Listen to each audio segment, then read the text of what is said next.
Je m'appelle Mathilde Faussemagne et je fais partie du projet d'habitat participatif de Rezé-Jaguer. On est arrivé dans ce projet avec mon compagnon lors de la réunion publique en septembre, il y a 3 ans maintenant.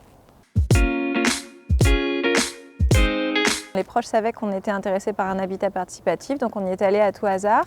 On venait de s'installer sur Nantes. On cherchait un compromis entre le fait d'habiter une maison, mais de ne pas trop s'éloigner de Nantes. Et puis il fallait que ça corresponde à notre budget.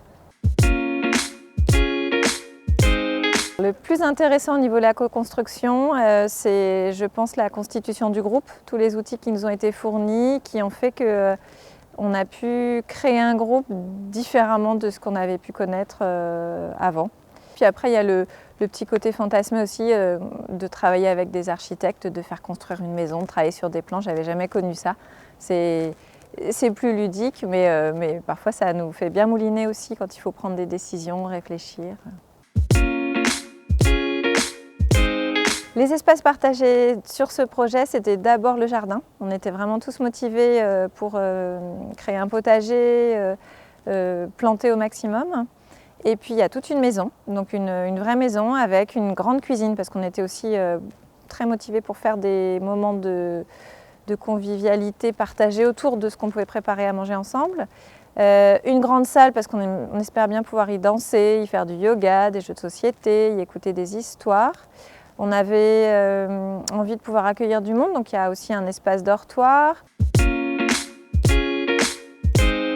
Je pense que quand on entre dans ce genre de projet, c'est bien de venir d'un côté avec des envies fortes, des valeurs, des ancrages et même des fantasmes parfois très précis, mais c'est bien aussi de venir avec l'idée du compromis, de rester ouvert à ce que l'autre peut apporter, parce que ça nous fait évoluer. Après des moments forts, il y a parfois des moments de décision, de choses complexes qui arrivent, qui aboutissent au bout d'un moment et ça fait des émotions fortes. Et puis il y a aussi très concrètement la première soirée, passer tous ensemble sur le terrain, attendre les étoiles qui arrivaient et se dire « waouh, dans quelques années on va vivre ici ». Voilà. Et là on en est juste au moment où la tarte est bientôt cuite, on a juste l'odeur qui sort du four, donc on attend avec impatience de pouvoir s'installer.